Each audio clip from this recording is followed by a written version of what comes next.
Vaccine team. There's a lot you may be wondering about the historic vaccine rollout. So this morning, I asked a local expert some of your most common questions.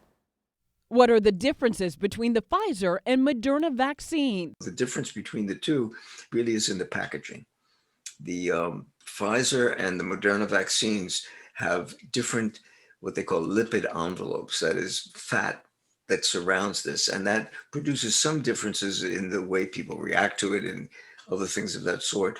But basically, that is the fundamental difference in the way these are being handled. If I've had COVID, do I still need to get a vaccine?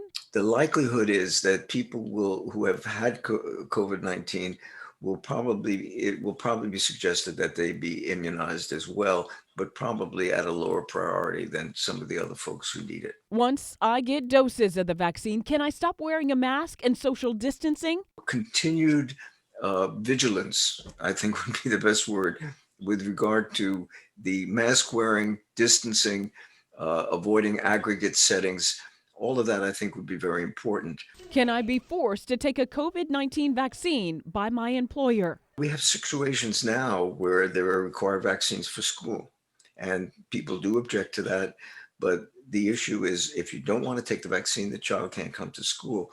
In emergency situations and kind of violent epidemic that we're experiencing right now, there would be certain professions, certain places where I think employers may well want to say, look, you really can't work here unless you're vaccinated, and you really can't work here unless you wear a mask.